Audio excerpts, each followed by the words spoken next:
ఆదికాండం 13వ అధ్యాయం ఆదికాండం 13వ అధ్యాయాన్ని మనం ధ్యానించుకుందాం. నిన్నటి దినాన్న ఎలాగా కరువు వచ్చిందని చెప్పి ఆ కరువు భారంగా ఉన్నదని గుర్తించి తన కళ్ళ ఎదుట తన ప్రజలు పడుతున్న కష్టాలని చూసి మరి అబ్రహాం ఒక నిర్ణయం తీసుకున్నారు. అదేంటి అని అంటే ఐగుప్తుకి వెళ్తాను అనుకున్నాడు.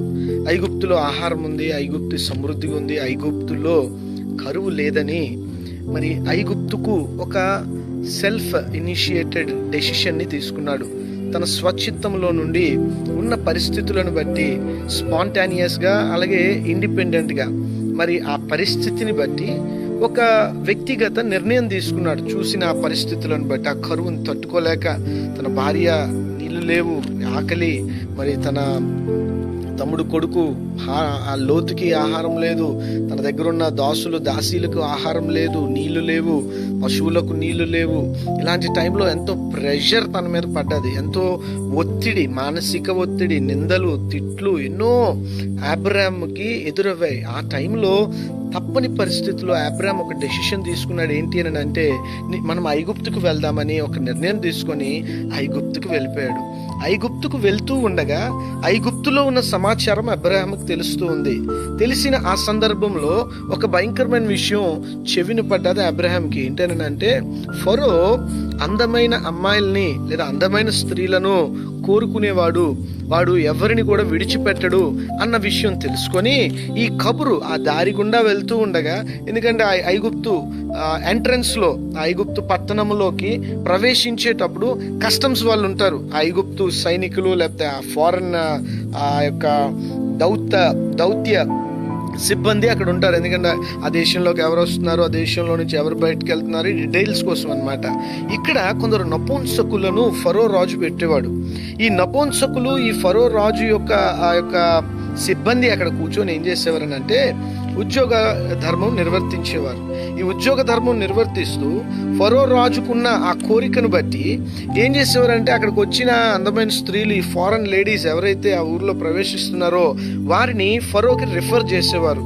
ఫరోకి చెప్పేటప్పుడు ఫరో ఏం చేసేవాడు అంటే చెప్పినందుకు బదులుగా వారికి కొంత తోఫా, ఒక గిఫ్ట్ని ఇచ్చేవారు అనమాట. ఆ గిఫ్ట్ని ఆశించి రాజును సంతోషపెట్టాలనే ఒక ఉద్యోగపరమైన ఒక దుష్ట ఆలోచన వీళ్ళకు ఉండేది. ఎప్పుడైతే సరాయి 65 సంవత్సరాల వయసులో కూడా షీ వాజ్ బ్యూటిఫుల్ అని దేవుని వాక్యం సెలవిస్తుంది.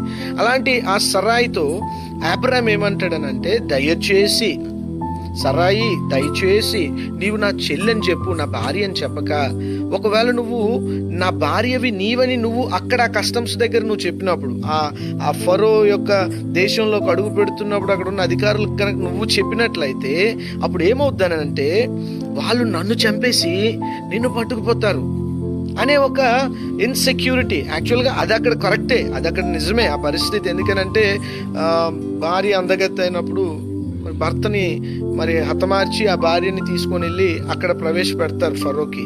కాబట్టి అబ్రహాం ఏంటి అని అంటే తన ప్రాణం కాపాడుకోవాలని ఒక స్వచిత్తంలో దేవుడిని విచారించకుండా మరి భార్యను బతిమలాడతాడమ్మా, మరి ఇలా సమస్య ఉంది కనుక నువ్వు నాకు చెల్లివి అవుతావని చెప్పు. ఎందుకంటే అది కరెక్ట్ వర్సే. ఎందుకంటే ఆ రోజుల్లో ఆ సొంత కుటుంబంలో అంటే ఒక తల్లికి పుట్టిన వారు కాదు కానీ వేరే అన్నదమ్ములకు పుట్టిన వాళ్ళని చేసుకునేవారు. అది పాత నిబంధనలో అనుమతించబడ్డది. ఎందుకంటే ఇప్పుడు మనకున్నంత వరసలు అప్పుడు లేవు కనుక అవి అక్కడ అనుమతించబడ్డాయి. కాబట్టి ఈ రకంగా చూస్తే సరాయి అబ్రహాంకి కజిన్ సిస్టరే, కాబట్టి చెల్లివని చెప్పు అంటాడనమాట. అది నిజమే, కానీ భార్యవని చెప్తే నా లైఫ్కి థ్రెటన్ వస్తుంది, అందులో ఆల్రెడీ నా మీద దేవుని దర్శనం, దేవుని పిలుపు ఉంది అని అబ్రహాం సరాయికి చెప్తాడు. అప్పుడు సరాయి అలాగే చెప్తుంది. చెప్పిన తర్వాత ఈ ఫరో సిబ్బంది తనని పట్టుకొని వెళ్ళిపోయి ఫరోకి అప్పు చెప్తారు. అప్పు చెప్పిన తర్వాత దేవుడైన యెహోవా సరాయిని జ్ఞాపకం చేసుకొని, చాలా జాగ్రత్తగా విందాం, ఎందుకంటే భార్యని భర్త నుండి వేరు చేసి కారణం ఏదైనప్పటికీ ఫరో దగ్గరికి ఆవిడని పట్టుకెళ్ళిపోయిన తర్వాత ఈ భర్త పరిస్థితి ఏంటి ఒక్కసారి మనం చాలా జాగ్రత్తగా ఈ విషయాన్ని మనం గమనించాలి. అబ్రహాం చాలా డీప్ విషయం అండి, ఇది చాలా డీప్ విషయం. మనం యేసు రక్తంలో కడగబడిన వారము, మన పవర్ ఏంటో మనకు తెలియాలి. యేసయ్య నీతిని మన నీతిగా ధరించుకున్న మనం, లేదా ప్రభువే మనకి ధరింపజేశాడు కదా. ఎందుకంటే బదులు యేసుకు బదులుగా మనకి బదులుగా యేసు వధించబడ్డాడు. He is our substitute. మనకి బదులు అనమాట. మనకి బదులుగా అంటే నేను అబద్ధికుడును, నేను మోసగాడిని, నేను వ్యభిచారిని, నేను పాపిని, నాకు బదులుగా నా స్థానంలో దోషిగా తనని తానే ఒక పాపము చేసిన నాలాంటి వ్యక్తిగా తనని తాను తండ్రి ఎదుట శిక్షను అనుభవించి తనకు బదులుగా నాకు తన స్థానాన్ని ఇచ్చాడనమాట. That is what called substitute. బదులు అంటే అర్థం ఏంటంటే అది మనకి బదులుగా ఆయన, ఆయనకి బదులుగా మనం. చాలా జాగ్రత్తగా వినాలా. మనకి బదులుగా ఆయన అంటే మనం పాపులం కదా. సో ఇప్పుడు మనకి బదులుగా ఆయన పాపిగా మారారు. మరి ఆయన పాపిగా మారారు అంటే ఆయన ఒరిజినల్గా పాపి కాదు, పాపం ఎరుగని ఆయన మన కోసం పాపిగా మార్చబడ్డారు. కానీ ఆయన పాపిగా మార్చబడక ముందు ఆయన స్వభావం ఏంటి? పరిశుద్ధుడు. ఇప్పుడు ఆయన స్థానంలో మనల్ని నిలబెట్టారు కనుక మనము పరిశుద్ధులము, నీతిమంతులము. దేవునికి స్తోత్రం కలుగును గాక. మన నీతి, this is not what we acquired through works. క్రియల ద్వారా మనం సంపాదించుకున్న నీతి కాదు ఇది. క్రియల ద్వారా సంపాదించుకున్న నీతి కాదు ఇది. ఇది ఫ్రీగా దేవుడు మనకిచ్చిన నీతి. ఎవరిని దేవుడు నీతిమంతులుగా ఎంచుకుంటారో వారు ధనిలు. ఇది క్రియారూపకంగా వచ్చే నీతి కాదు. నేను రోజుకు 3 సార్లు ప్రేయర్ చేస్తున్నాను కాబట్టి మనం నీతిమంతులు మావలే. మనం ఫాస్టింగ్ ఉంటున్నాం, మనం టైత్ ఇస్తున్నాం, మనం ఆఫరింగ్ ఇస్తున్నాం కాబట్టి మనం నీతిమంతులు మావలేదు. This is literally free gift from God. దేవుడు ఎందుకో ఆయన కృపలో మనల్ని అబ్రహాం నీతిమంతులు అనేసాడు అంతే. ఆయన అన్నాడు కాబట్టి నేను ప్రేయర్ చేస్తున్నాను, ఆయన అన్నాడు కాబట్టి ఆయన నేను వెతుకుతున్నా, ఆయన ఆ స్థితిని నాకు ఇచ్చారు కాబట్టి ఇప్పుడు నేను నీతిమంతుడు. హల్లెలూయా.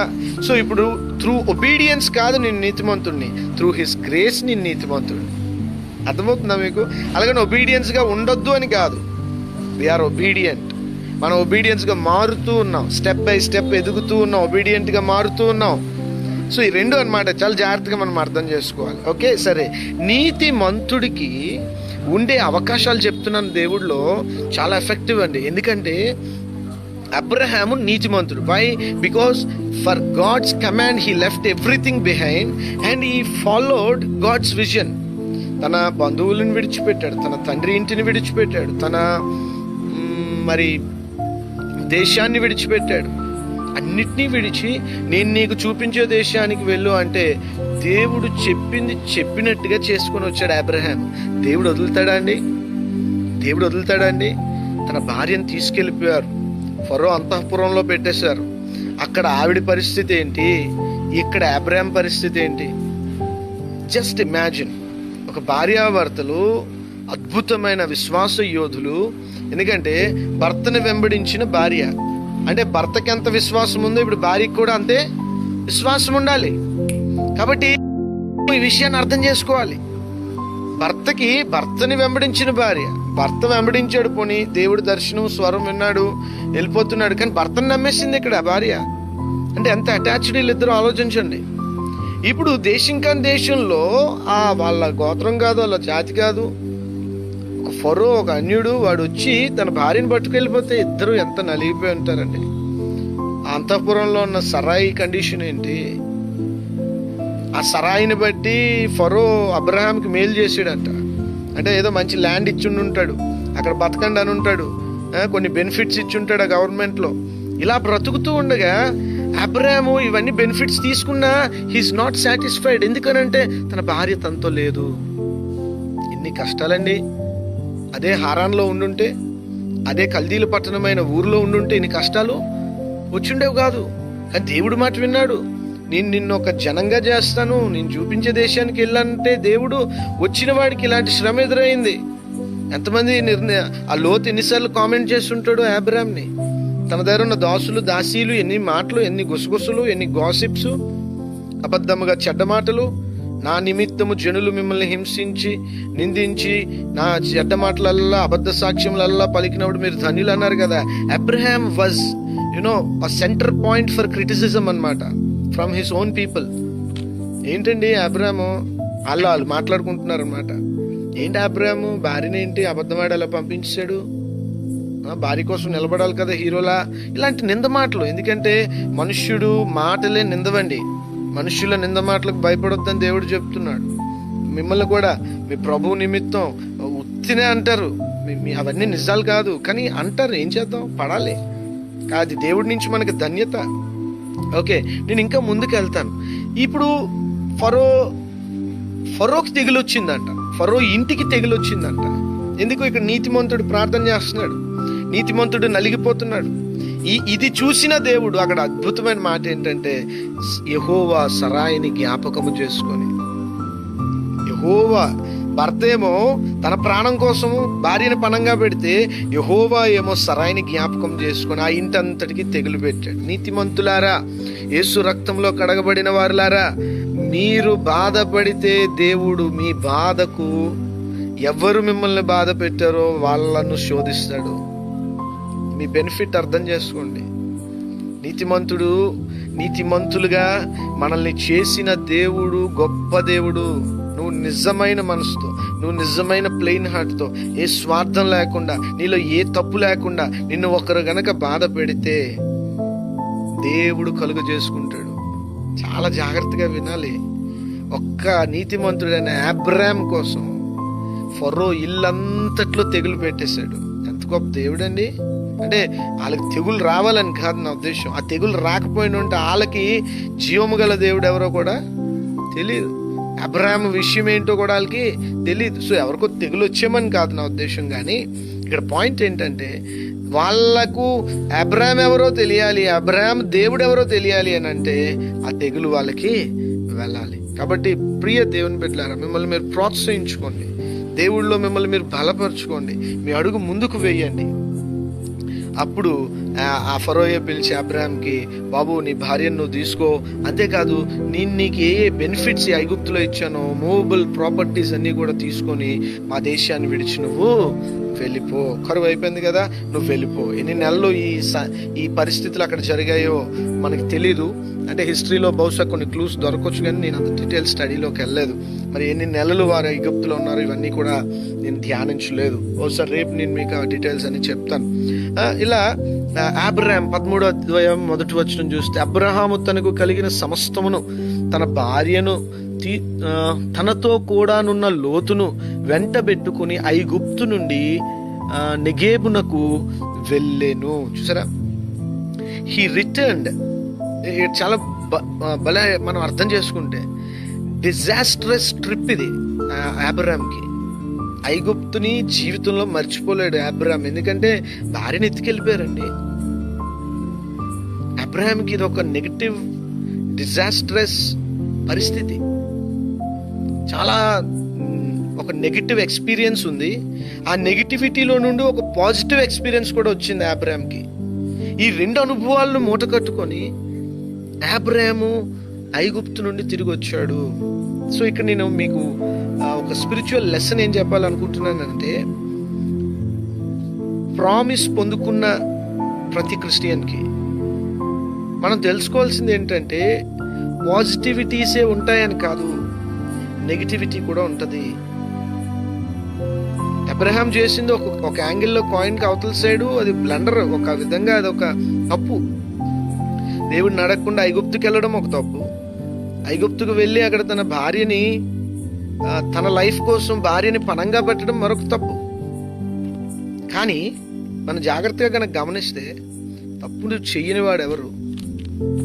కనుక ఏ భేదం లేదు, అందరము ఈ డిజొబీడియన్స్ అనే విక్కిడ్నెస్ పాత్లోకి వెళ్ళిన వాళ్ళమే, దేవుని మహిమను పొందలేని వారమే. అయినను ఆయన కృప మనల్ని ఏం చేస్తుందంటే, ఆయన ఎంచుకున్నాడు కదా, ఆయన మనల్ని పిలుచుకున్నాడు కదా, మనకు ఆయన నీతినిచ్చాడు కదా.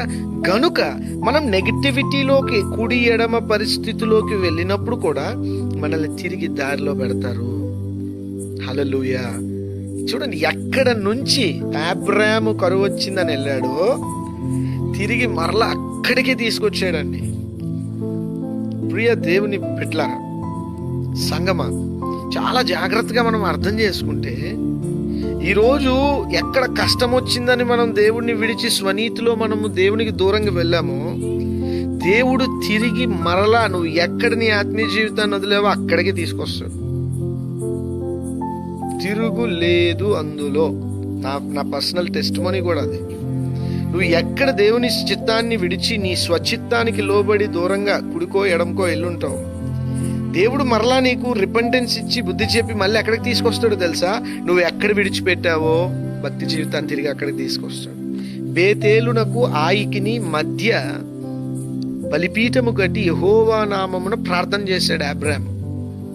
అక్కడ కరువు వచ్చిందని ఈ బేతేలు ఆయి దగ్గర టెంట్ వేసుకొని ఉంటున్న అబ్రాహాము కరువు కోసం ఐగుప్తుకు వెళ్ళాడు కదా. ఐగుప్తులో ఇప్పుడు బుద్ధి వచ్చింది, విశ్వాసం పెరిగింది, దేవుడు అంటే ఏంటో తెలుసుకున్నాడు. జస్ట్ ఇమాజిన్ అండి, ఫరోయే అబ్రాహాముని పిలిచి భార్యని చేతిలో పెట్టి పంపించాడంటే అబ్రాహాం విశ్వాసం, అబ్రాహాంకి దేవుడి గురించి సబ్జెక్ట్ ఎంత పెరుగుంటుంది. మీకు అర్థమవుతుందా? నెగిటివిటీ ఏం చెప్తుంది మనకి? నెగిటివిటీ, వికెడ్నెస్, డిజొబీడియన్స్, ఒక విధంగా అది నెగిటివిటీ అయినా సరే మరొక యాంగిల్లో అది మనకి ఆత్మీయ పాఠాలు నేర్పిస్తుంది. ఆత్మీయ పాఠాలు మనకి నేర్పిస్తుంది.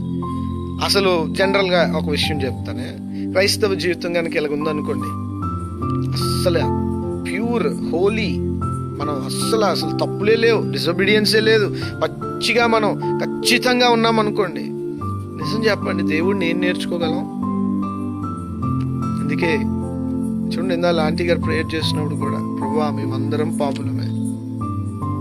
చూసారా, మన దీనస్థితి, మన పరిస్థితి, మన అంతరంగములో దాగి ఉన్న పేరుకుపోయిన ఈ దుష్టత్వాన్ని ఒప్పుకుంటూ దేవుని కృపని అనుభవిస్తూ ఆస్వాదిస్తూ ఆ సంపూర్ణత వైపుకి కొనసాగుతున్నాము.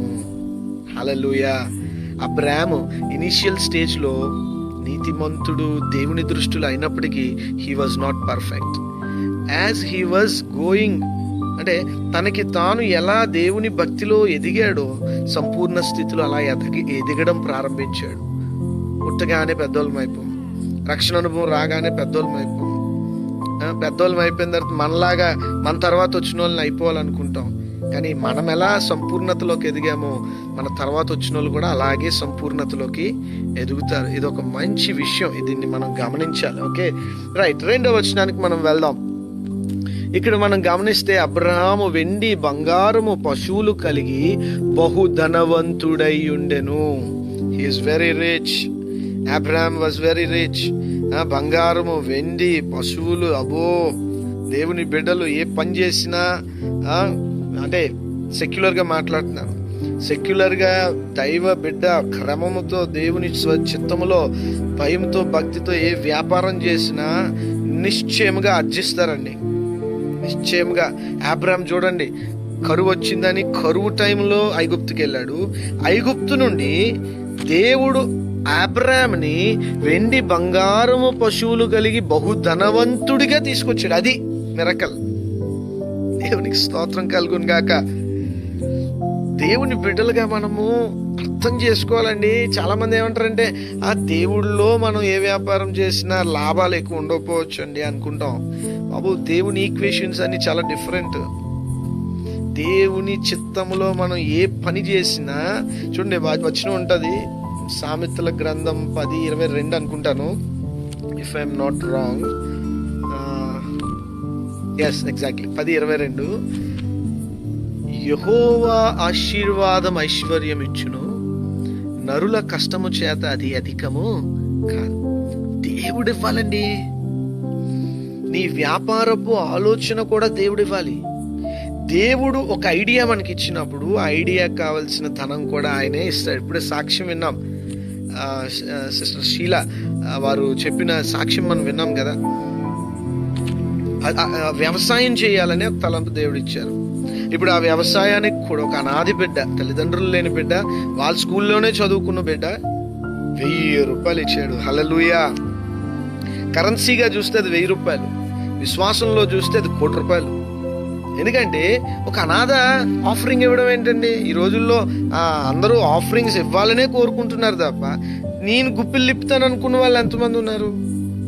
మీకు అర్థమవుతుందా?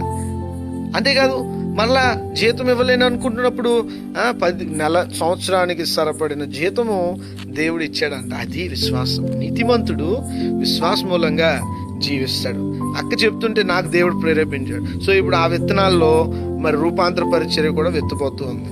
కాబట్టి మనం కూడా ఒక ఆఫరింగ్ మన చర్చ్ నుంచి మనం కూడా వెత్తబోతున్నాం అనమాట. ఈ ప్రోగ్రామ్ అవ్వగానే నేను మనీ ట్రాన్స్ఫర్ చేస్తాను మన చర్చ్ తరఫున. కాబట్టి దేవుడు మనకి అట్టి ఆలోచనలు ఇచ్చి ముందుకు నడిపిస్తూ ఉంటాడు అనమాట. యెహోవా ఆశీర్వాదము మనకి ఐశ్వర్యం ఇస్తుంది. ప్రైజ్ ద లార్డ్, హల్లెలూయా. నరుల కష్టము చేత అది అధికము కాదు. మనమేమనుకుంటాం, అబ్బో నేను చాలా కష్టపడిపోతున్నాను, నేను వర్కహాలిక్, నేను చాలా వర్క్ చేసేస్తున్నాను అనుకుంటాం. కాదండి, మీరు దేవుని చిత్తానికి లోపడండి. దేవుడు మంచి ఐశ్వర్యం ఇస్తాడు, మంచి ఆశీర్వాదం ఇస్తాడు. అలాగే వీలైతే మనం ఇంకేం చదవచ్చు, మత్తయి 6:33 మాట ఉంటుంది. ఏంటంటే, మొదట నా నీతిని, నా రాజ్యాన్ని వెతకండి. మొదట మనం దేన్ని వెతకాలి? ఆయన నీతిని, ఆయన రాజ్యాన్ని వెతకాలి. అప్పుడు మనకి ఏం కావాలో అది ఆయన అనుగ్రహిస్తాడు. కొందరు ఆయన నీతిని ఎతకరు, బ్యాంక్ బ్యాలెన్స్ ఎతుకుతారు, డబ్బును ఎతుకుతారు, అందుకే ఫెయిల్ అయిపోతారు. కానీ ఆయన నీతిని, ఆయన రాజ్యాన్ని ఎతికినప్పుడు, ఆయన నీతి, ఆయన రాజ్యంలో మనకు ఒక ఆలోచన ఆయన ఇచ్చినప్పుడు అన్ని మనల్ని ఫాలో అవుతాయి. దేవునికి స్తోత్రం చెప్పండి. ఓకే, ఇంకోటి కూడా మనం గమనిస్తే, దైవ భక్తి గనక కరెక్ట్గా మనం చేస్తే అది బహు లాభసాధకము. సంతుష్టి సహితమైన భక్తి ఏం చేస్తుందంట? లాభాన్ని ఇస్తుందంట. అన్ని రకాలుగా, హెల్త్ పరంగా, వెల్త్ పరంగా, భూగోళికంగా, మరి అలాగే ఆత్మీయంగా గొప్ప లాభం ఇస్తుంది. అలాగని లాభాలు ఎక్కువ వచ్చాయని ముసలి తేరిపోయేటట్టు సంచులు ఉంచుకోకూడదు. ఇంకా పర్సనల్ స్వార్థాలు పెరిగిపోయి, నా బ్యాంకులో ఎంత ఉండాలి, నాకు ఫిక్స్డ్లు ఎంత ఉండాలి, నా ఇంట్లో వెండి ఎంత ఉండాలి, నా ఇల్లు ఇలాగ ఉండాలి, నా మెయింటెనెన్స్ ఇలాగ ఉండాలని నా స్టాండర్డ్ని పెంచుకున్నందుకు కాదు దేవుడు ఇచ్చేది. దేవుడు ఇచ్చినప్పుడు మనము ఆయన రాజ్యానికి తిరిగి మనము ఇచ్చే వాళ్ళగా ఉండాలి. హల్లెలూయా. చూడండి, భౌగోళికంగా మనం ఎంత సెక్యూర్డ్గా ఉండాలని మనం ఆలోచించుకుంటాము భూమి మీద, పరలోక రాజ్యంలో కూడా అందరూ ఆ రాజ్యంలో సౌఖ్యంగా ఉండాలని కూడా మనం తీసి విత్తుతూ ఉండాలి. అందుకే నీ ఆహారము నీళ్ల మీద వేయము, అది కొన్ని దినములకు ఫలిస్తుంది, వెంటనే ఫలం ఇవ్వదు. భూమి మీద మనం సెక్యూర్డ్గా ఉండాలంటే చాలా పొదుపుగా ఖర్చు పెట్టుకోవాలి, ఎక్కువ సేవ్ చేసుకోవాలి అనుకుంటాం. కరెక్టే, కానీ ఈ ఎక్కువ అనేది అవసరానికి మించి ఉండకూడదు. మనం ఇటు స్పిరిచువల్గా ఆయన రాజ్యములో, ఆయన నీతి కోసము ఖర్చు పెట్టాలి, వాక్యం విత్తబడ్డంలో, సువార్త ప్రకటించబడ్డంలో, అలాగే మన భౌగోళికమైన మన కుటుంబం కోసం కూడా డబ్బులు దాచుకోవాలి. ఇవి రెండు బ్యాలెన్స్ చేయాలి. ఇవి రెండు బ్యాలెన్స్ చేయనప్పుడు అది నరుని కష్టం అయిపోద్ది. నరుని కష్టం దొంగలు వచ్చి దోచుకోవచ్చు, నరుని కష్టం రస్ట్ పట్టిపోవచ్చు. అందుకే ప్రభు అంటాడు, నీ ధనమును పరలోకములో దాచుకోమంటాడు. సో ఇది ఒక చాలా పెద్ద సూత్రం. ఈ ఫైనాన్షియల్ బిబ్లికల్ ఫైనాన్షియల్ మేనేజ్మెంట్ అనేది మనకి చాలా ఖచ్చితంగా రావాలి. మన సంపాదన, మనకు నెలసరి ఆదాయం వచ్చినప్పుడు ముందుగా దశంభాగం తీసి పక్కన పెట్టాలి. దశంభాగం విడగొట్టకూడదు. దశంభాగం ఎక్కడ మనం రొట్టె విరిచి ద్రాక్షరసం తాగుతున్నామో, మనం ఎక్కడ ఆత్మీయంగా బలపడుతున్నామో, మనకి ఎక్కడ ఆత్మీయంగా మనల్ని బలపరుస్తున్నారో వారికి మనము అది దశంభాగం ఇచ్చేయాలి. చాలా మంది తెలియక చేస్తున్న పొరపాటు, దశంభాగాన్ని మొక్కలు చేస్తారు, మొక్కలు చేసి అక్కడక్కడ పంచుతారు. That is not blessing. వాక్యం దాన్ని ధృవీకరించడం లేదు. దశంభాగమును దాటి ఒకవేళ మనం ఇంకెవరికైనా ఇవ్వాలి అనుకున్నప్పుడు దశంభాగాన్ని దాటి మనం అది ఇవ్వాలి. అది బిబ్లికల్ మ్యాండేట్. అందరు ఎవరికైనా ఇవ్వచ్చు, తప్పేం లేదు. కానీ దశంభాగాన్ని దాటి ఇవ్వాలి. కృతజ్ఞత అర్పణలని, ప్రశస్త భాగాలని కొన్ని ఉంటాయి, ప్రథమ ఫలాలు భాగాలని, అవి మనం చారిటీకి ఇవ్వచ్చు. దశమ భాగము జాలితో దయతో ఇవ్వకూడదు. దశమ భాగం బాధ్యతతో ఇవ్వాలి. చారిటీ అనేది దయతో చేయాలి, మర్సీతో చేయాలి. కానీ మన క్రిస్టియన్ కమ్యూనిటీలు రెండు కలిసిపోయి వెళ్తూ ఉంటాయి. కొందరు జాలితో ఇస్తారు, మా పాస్టర్ గారికి డబ్బులు లేవు కదా అని ఇస్తారు. కాదు, మీరు దేవుడు చెప్పాడు కాబట్టి బాధ్యతగా దశంభాగం ఇవ్వాలి. ధర్మం అనేది జాలితో ఇచ్చేది, అడుక్కున్నవాడికి ఇచ్చేది ధర్మం, బట్టలు లేని వాడికి బట్టలు ఇచ్చేది ధర్మం, ఆకలికి ఉన్నవాడికి ఆకలి పెట్టేది ధర్మం. కానీ చర్చిలో వేసేది దట్ ఈజ్ విత్ రెస్పాన్సిబిలిటీ. దేవుడు చెప్పారు అది ఇవ్వాలని. కాబట్టి అది రెస్పాన్సిబిలిటీతో టైత్ ఇస్తామన్నమాట. ఆ తర్వాత మిగిలిన ధనాన్ని, నెలసరి ఆదాయంలో మిగిలిన ధనాన్ని ఎక్కడికక్కడ మనం బైఫర్కేట్ చేసుకొని పొదుపుగా ఖర్చు పెట్టుకొని సేవింగ్స్కి 30 to 50% సేవింగ్స్కి మనం నెట్టుకోగలగాలి. ఇలాంటి కుటుంబము నిశ్చయంగా భూమి మీద సెక్యూర్డ్గా ఉంటారనమాట. కాబట్టి ఈ రకంగా మనం ప్లాన్ చేసుకుంటూ ఇటు స్పిరిచువల్గా మనం విత్తుతున్నాము, ఇటు భౌగోళికంగా కూడా మనం విత్తుతూ వెళ్తున్నాము. దేవుడు అట్టి బ్లెస్సింగ్స్ని, అట్టి కాపుదలను దేవుడు ప్రొటెక్ట్ చేసి ముందుకు తీసుకెళ్తాడనమాట. నా బిడ్డలు చూడు ఎంచక్కా వాళ్ళ కడుపుకే చూసుకోవట్లేదు కానీ నా రాజ్యాన్ని వెతుకుతున్నారు, నా నీతిని వెతుకుతున్నారు కనుక వారి అర్పణలను వారి టైంకి చెల్లిస్తున్నారని దేవుడు గుర్తించి మన డబ్బులకు రెక్కలు రాకుండా లాయర్లకి, పోలీసులకి, హాస్పిటల్స్కి లేకపోతే ఇంకొక మరి వ్యర్థంగా ఖర్చు అవ్వకుండా దేవుడు ఆ కుటుంబం చుట్టూ కంచి వేస్తాడు. హల్లెలూయా. కాబట్టి అబ్రహాము అన్ని విషయముల్లో, ఇటు పశు సంపదలో, వెండిలో, బంగారములో, అన్ని విషయంలో మోరోవర్ స్పిరిచువల్గా ధనవంతుడై ఉన్నాడు. దేవుని బిడ్డలారా, మనందరం కూడా కరెక్ట్గా సంతుష్టి సహితమైన దైవభక్తి చేయగలిగితే మనకి మించిన ధనవంతులు ఇంకెవరు లేరు. ఈరోజు అమెరికాని చూడండి, యుఎస్ ఎందుకంత ధనవంతులు. యుఎస్ దేవుడు కొంత ఇంపర్ఫెక్షన్ ఉండొచ్చు, కానీ వారి ఫెయిత్ పరిమాణం గనక, వారి విశ్వాస పరిమాణాన్ని గనక మనం చూసినట్లయితే దేవుడు వారిని ఆశీర్వదిస్తూ ఉన్నాడు. దేవుడు వారిని ఆశీర్వదిస్తున్నాడు. వాళ్ళ టైట్ సిస్టమ్ని కనుక మనం చూస్తే యుఎస్లో చర్చెస్కి వెళ్ళి పాడైపోతాయి. ఎంత చర్చిలు కూడా ఎంత బాగా కట్టబడి, ఎంత అడ్మినిస్ట్రేటివ్గా ఉంటాయంటే we feel so happy in the kingdom of God. దేవుని రాజ్యంలో వారు విత్తే విధానం బట్టి ఈరోజు అమెరికా అంత ఆశీర్వదించబడి సర్వలోకమునకు అమెరికా ఆశీర్వాదంగా ఉంది. హల్లెలూయా. చెప్తూనే నేను కూడా దశంభాగం ఖచ్చితంగా దశంభాగం తీస్తాను. ఇంకా ఎక్కువే తీసి దేవుని రాజ్యానికి, దేవుని నీతి కోసం ఆ ధనాన్ని నేను వెచ్చిస్తూ ఉంటానన్నమాట. కాబట్టి ధనవంతులము ఈ భూమి మీద కావాలంటే దేవుని నియమ నిబంధనలో మనం ముందుకు వెళ్ళాలి. డబ్బు అంటే అందరికీ ప్రీతే.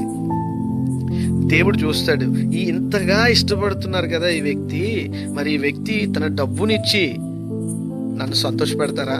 డబ్బు అంటే ఇష్టం కదా, కాబట్టి ఇస్తారా ఇవ్వరా? ఇస్తే వారు ఏ రకంగా ఇస్తున్నారు? సొనుక్కొని ఇస్తున్నారా, లేకపోతే నవ్వుతూ ఇస్తున్నారా, జాయ్తో ఇస్తున్నారా, ఆనందంతో ఇస్తారా అని దేవుడు నిశ్చయంగా గమనిస్తారండి. కాబట్టి ఈ విషయాన్ని, ఎందుకంటే నేను ఈ వచనం దగ్గర నేను ఈ విషయాలు చెప్పాలనుకున్నాను. ఎందుకునంటే అందరికీ ధనవంతులు అవ్వాలంటుంది, కానీ అందరూ కాలేరు. కానీ అందరూ ధనవంతులు ఎలాగ అవ్వగలరని అంటే, I will tell you the secret, that is nothing but tithe. నేను చేసి ఆనందించి అనుభవించి చెప్తున్నాను మీకు. Tithe is so powerful. Tithe కొందరు ఉంటారు దశంభాగం తీసి వాళ్ళకి నచ్చిన వాళ్ళకి ఇస్తారు. మీకు నచ్చిన వాళ్ళు ఏమన్నది కదా టైత్. మిమ్మల్ని స్పిరిచువల్గా ఎవరు నడిపిస్తున్నారు వాళ్ళకి ఇవ్వాల్సిందే టైత్. అర్థమవుతుందా? సో చాలా నియమ నిబంధనలు ఉంటాయి. ఈ టైత్ అనేది ఎటువంటిదంటే దట్ ఈస్ అ సీడ్, విత్తనం. విత్తనం చేతిలో ఉన్నంత వరకు అది మొలకెత్తదు, వృక్షం అవ్వదు, ఫలాలు ఇవ్వదు. కానీ విత్తనం ఎప్పుడు భూమిలో విత్తబడుతుందో అది వృక్షమై ఫలాలను ఇస్తుంది. దేవునికి స్తోత్రం కలుగును గాక. అర్థమవుతుందా మీకు? విత్తనాన్ని దాచేస్తుంటారు చాలా మంది. నో, విత్తనం విత్తండి. ఈ లాక్డౌన్లో చాలా మంది విత్తనాలు దాచేశారు, ఎందుకంటే కరువు వచ్చిందని. నేను మీకు చెప్పిన, ఇస్సాకు కరువులో విత్తాడంట. ఎంత పంటను కోసాడు? 100 పంటను కోసాడంట. దేవునికి స్తోత్రం. మనకి అబాండెన్స్ లో విత్తడం గొప్ప కాదు, లేమిలో విత్తడమే గొప్ప విషయం. రైట్, నేను ముందుకు వెళ్తాను. 3వ వచనాన్ని మనం గమనించినట్లయితే, అతడు ప్రయాణము చేయొచ్చు. ఇంకో 10 minutes లో ముగిస్తాను. అతడు ప్రయాణము చేయొచ్చు దక్షిణము నుండి బేతేలు వరకు, అనగా బేతేలుకును హాయికును మధ్య తన గుడారము మొదట ఉండిన స్థలమునకు వెళ్ళెను. చూడండి, చాలా ఇంపార్టెంట్. మొదట స్థితికి వెళ్ళాడంట. మొదట ఎక్కడున్నాడో అక్కడే ఉన్నాడంట. మొదట ఎక్కడ నుండి ఐగుప్తులోకి వెళ్ళాడు, తిరిగి దేవుడు అబ్రాహాముని అక్కడికి తీసుకెళ్తున్నాడు. మళ్ళీ చదువుతాను చూడండి, 4వ వచనం. తాను మొదట బలిపీఠమును కట్టిన చోట చేరెను. అక్కడ అబ్రహాం యెహోవా నామమున ప్రార్థన చేసెను. ఎక్కడ నుండి దారి తప్పాడో తిరిగి అక్కడికి వచ్చి మళ్ళీ అక్కడ బలిపీఠం కట్టి యెహోవా నామమున ప్రార్థన చేసెను. మీకు ఈ విషయం గమనిస్తే మీరు 9వ వచనంలో అబ్రహాం ప్రార్థన చేసినట్టుగా ఉంది, 12వ అధ్యాయం. మళ్ళీ 13:4లో ప్రార్థన చేసినట్టుంది. ఈ మధ్యలో కొంచెం అగ్ని వంటి శోధనలలో అబ్రహాము ట్రై చేయబడ్డాడు దేవుని చేత. శ్రమలు ఎక్కువ ఉన్నప్పుడు మనం ప్రార్థన చేయలేము. ఎవరన్నా మన కోసం చేయాలి తప్ప మనం ఎక్కువ ప్రార్థన చేయలేము. ఎందుకంటే ఆ స్ట్రెస్, ఆ ప్రెషర్ మన మీద పడుతుంది. అందుకే మంచి ప్రేయర్ ఫెలోషిప్ మనకు ఉండాలి. మంచి ఫెలోషిప్ వల్ల మనం ఒకరినొకరు స్పిరిచువల్గా అప్లిఫ్ట్ చేసుకుంటాం అనమాట. జాగ్రత్తగా చెప్తాను వినండి. కానాన్కి వచ్చాడు. హరాన్ నుంచి almost 420 miles, which is equal to 600 kilometers. అంత దూరం నుంచి నడుచుకొని ఆ అరణ్య మార్గము గుండా అబ్రాహాం కనాన్ దేశానికి వచ్చాడు. హృదయం నిండిపోయింది సాటిస్ఫాక్షన్తో. అక్కడ ఒక బలిపీఠం కట్టాడు. బేతేలు అనే ప్రాంతానికి, ఆయి అనే ప్రాంతానికి మధ్యలో ఒక బలిపీఠం కట్టి, లార్డ్ నువ్వు అన్నట్టుగా వాగ్దాన దేశాన్ని నాకు చూపించావు ప్రభా, స్తోత్రం అనుకున్నాడు. అక్కడి నుంచి కొన్ని నెలలో, సంవత్సరాల తర్వాత కరువు వచ్చింది. కరువు రాగానే I'll tell you one thing. కరువు అంటే దేవుని టెస్ట్లు, దేవుని ట్రయల్స్, దేవుని అగ్ని వంటి శోధనలు. బంగారము అగ్నిలో పెట్టినప్పుడు ఆ బంగారం మరిగి పవిత్రపరచబడుతుంది. దాని షైనింగ్, దాని వాల్యూ పెరుగుతుంది, దాని యొక్క గ్లోరీ పెరుగుతుంది. వెండిని కూడా మరగబెట్టినప్పుడు దాని గ్లోరీ, దాని పదార్థపు వాల్యూ పెరుగుతుంది. అలాగే మన జీవితంలో కూడా శ్రమలు వచ్చినప్పుడు అందరూ పొగిడే వాళ్ళే ఉంటే మనం ఎలా పరిశోధించబడతాం? తిట్టినోళ్ళు ఉండాలి, నిందించిన వాళ్ళు ఉండాలి, మన మీద అబద్ధాలు చెప్పేవాళ్ళు ఉండాలి, మనల్ని తప్పుగా అబద్ధ సాక్ష్యాలు చెప్పే. అప్పుడు మనం అసలు మనలో ఉన్నదేంటో వ్యక్తిత్వం సమాజం చూస్తుంది. దేవుడు అది చూస్తుంటాడు మనలో. అబ్రాహాము బలిపీఠం కట్టాడు. కొన్ని నెలలో, సంవత్సరాలు ఎంజాయ్ చేశాడు కానాన్ దేశాన్ని, దేవుని బ్లెస్సింగ్స్ని. ఇప్పుడు దేవుడు ఒక అగ్ని వంటి శోధన పంపాడు, అదే కరువు రాగానే ఇప్పుడు అబ్రహాం ఏంటో అబ్రహాంకి తెలుస్తుంది. ఐగుప్తుకి వెళ్ళాడు. కానీ అబ్రహాం చేసిన అద్భుతం ఏంటో తెలుసా? వెనక్కి వెళ్ళి హారాన్కి వెళ్ళలేదు. అబ్రహాం ఫెయిత్, అబ్రహాం రైటియస్నెస్ చూడండి. వెనక్కి వెళ్ళిపోవచ్చు కదా హారాన్కి. బాబోయ్ నాకు ఎందుకురా బాబు, అక్కడ నా తండ్రిల్లు ఉంది, నా బంధువులు ఉన్నారు, నేను అక్కడికి పోతానని అనుకోవచ్చు కదా, అనలేదు. ఏం చేశాడు? ఐగుప్తుకి వెళ్దామని ఒక కొత్త ఆలోచనలోకి వెళ్ళాడు తప్ప వెనక ఆలోచనలోకి వెళ్ళలేదు. No turning back. అబ్రహాం విశ్వాసంలో అడుగు ముందుకే వేసాడు. Though it was disobedient. అది అవిధేయత అయినా కంపారిజన్ లోకి చూస్తే ఐగుప్తుకి వెళ్ళడం కంటే హారాన్కి వెళ్ళడం బెస్ట్ కదా. అంతా తెలిసిన వాళ్ళే, కానీ ఐగుప్తులు ఎవరు తెలిసిన వాళ్ళు కాదు. కానీ హారాన్కి వెళ్ళలేదు అంటే అక్కడ ఫెయిత్ ఇంకా అబ్రహాంలో ఆపరేట్ అవుతుంది. నేను ఐగుప్తుకి వెళ్ళి కరువు పోయిన తర్వాత తిరిగి మళ్ళా నా దేవుని దేశానికి వచ్చేస్తాను. చూసారా ఎంత గొప్ప దేవుడు. సో ట్రయల్స్ మనలో ఉన్న మనల్ని బయటికి తీస్తుంది. నిజమైన నిన్ను బయటికి లాగేదే అగ్ని వంటి శ్రమలు. సో ట్రయల్స్కి భయపడద్దు, ట్రయల్స్ని ఎంజాయ్ చేయండి. ఒక శ్రమ రాగానే ఫస్ట్ మనకి డిప్రెషన్ వస్తుంది. దుష్టుడు భయపెడతాడు, శ్రమ పెట్టి మనల్ని మంచి డెసిషన్స్ తీసుకోకుండా ఫోకస్ తప్పించేసి మార్క్ మై ఎవ్రీ వర్డ్, ప్రతి మాటను తీసుకోండి, మీరు నష్టపోరు. ఆ దుష్టుడు మనల్ని భయపెట్టేసి, దుష్టుడు మనల్ని ఫోకస్ తప్పించేసి భయంలో, కలవరంలో, చింతలో ఒక మాట దొర్లేటట్టుగా, విశ్వాసంలోనే తప్పేటట్టు చేస్తాడు. ఓకేనా? కానీ ఆ శ్రమే లేకపోతే విశ్వాసం ఏంటో మనకి తెలీదు. అందుకే ఇట్టి శ్రమలు మీలో ప్రతి సహోదరుడును అనుభవించుచున్నాడని పేతురు రాస్తాడు. శ్రమ లేకపోతే మనం లొంగమండి. శ్రమలు ఉండాలి, కష్టాలు ఉండాలి. సొంత వారే కొన్నిసార్లు మనకి విరోధులుగా మారుతారు. అవ్వడం వల్ల వాళ్ళేంటో మనకు తెలుస్తుంది. నెంబర్ 1. నెంబర్ 2, మెయిన్ ఏంటంటే మనమేంటో మనకు తెలుస్తుంది. ఎప్పుడు ఎదుటోళ్ళు తప్పులు ఎంచే మన తప్పులు మనం ఎందుకు ఎంచుకోమండి? ఇప్పుడు అబ్రహాంకి తన తప్పు ఏంటో తను తెలుసుకున్నాడు. రేపు చెప్తాను అద్భుతమైన లెసన్, అద్భుతమైన ఇన్సైట్. అబ్రహాం ఐగుప్తుకి వెళ్ళొచ్చాడు కదా, ఐగుప్తుకి వెళ్ళడం ఒక డిసోబీడియంట్ అనుకున్నాం కదా. ఇప్పుడు ఐగుప్తు నుండి వచ్చిన అబ్రహాంలో కొత్త క్వాలిటీ ఒకటి కనిపిస్తుంది. అది నేను రేపు చెప్తాను. టుమారో 11:30 ఫేస్బుక్లో లైవ్. అది అబ్రహాములోకి ఐగుప్తుకు వెళ్ళి వచ్చిన తర్వాత ఎటువంటి మార్పు అబ్రహాంలోకి వచ్చింది, ఎటువంటి క్రొత్త డివైన్ యాటిట్యూడ్ అబ్రహాంలో డెవలప్ అయిందో రేపు 11:30కి చెప్తాను. కాబట్టి ఈ అగ్ని వంటి శ్రమలు మనలను బలపరుస్తాయి. బలిపీఠం కట్టాడు, పశ్చాత్తాపడుతున్నాడు. ఆలోచించండి, మళ్ళీ ఎక్కడ వదిలేడు అక్కడికి అబ్రహాం తిరిగి వచ్చి బలిపీఠం కట్టి యెహోవాకు ప్రార్థన చేసినాను ఉంది కదా. ఎటువంటి పశ్చాత్తాపంతో ఏడ్చుంటాడు అబ్రహాం. పక్కనే సరాయి మోకాలు వేస్తుంటుంది. ఆ తల్లి ఎంత ఏడ్చుంటుందో, ఫరో కోటలోకి వెళ్ళిపోయి ఎన్ని హింసలు పడి ఉంటుందో, ఎంత మానసిక ఒత్తిడి, ఎంత మానసికమైన ఆ తల్లి ఎంత రోధించుంటుందో. అక్కడ బలిపీఠం దగ్గర మోకరించి ఆ తల్లి ఎంత అర్పణ అండి. అదండి నిజమైన ప్రార్థన. రోజు మనకు ప్రార్థన అనేది ఒక డ్యూటీలా చేస్తుంటాం. తప్పదు, స్మాల్ ప్రేయర్స్ చెయ్యాలి, చేయకూడదని కాదు. కానీ కొన్నిసార్లు మన జీవితంలో నిజమైన ప్రార్థన వస్తుంది. God will produce such type of prayers, deep thanks giving. అంటే ఆ డీప్ శ్రమలోకి వెళ్తే వచ్చింది అనమాట అది. కాబట్టి అటువంటి పశ్చాత్తాపంతో, కరెక్షన్తో he came back to where he should belong.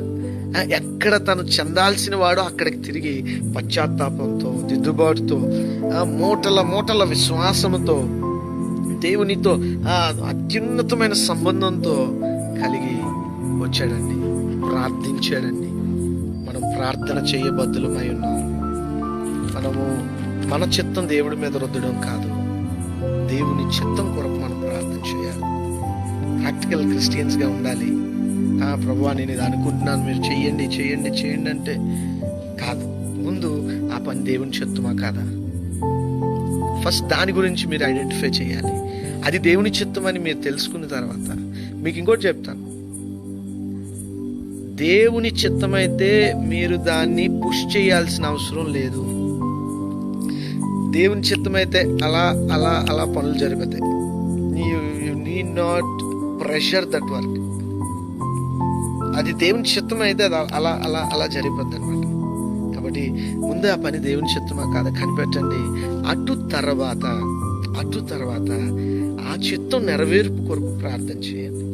Moreover ఈ భూమి మీద పనుల కోసమే కాక ఎక్కువ శాతం ప్రభువా ఆత్మీయంగా నేను ఫలాలు ఫలించలేకపోతున్నాను. Focus on spiritual more than physical.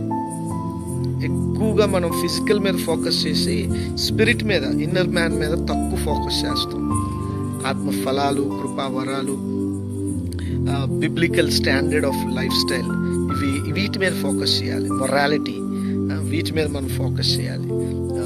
యేసయ్యలా నేను మారలేకపోతున్నాను ప్రభువా, యేసయ్య నీలాగా నేను ఉండాలి, కానీ నీలాగా ఉండట్లేకపోతున్నా. నువ్వు సిలువ మీద నిన్ను అంత ఘోరంగా హింసించినా నువ్వు చేసిన ఆ ప్రార్థన నేను చేయలేకపోతున్నాను. నా చేత అలాగ ఉండించు ప్రభువా. నాలో ఆ సాధు స్వభావం, ఆ మీక్నెస్, ఆ హ్యూమిలిటీ, వీటన్నిటిని తీసుకురా ప్రభువా. నన్ను సంపూర్ణత వైపుకి కొనసాగించు ప్రభువా అని మనం ప్రార్థన చేద్దాం. అటు కృపలో మన అందరం ముందుకెళ్ళుదాం గాక. ఆమేన్. తలలు వంచినట్లయితే మనం ప్రార్థన చేసుకుందాం.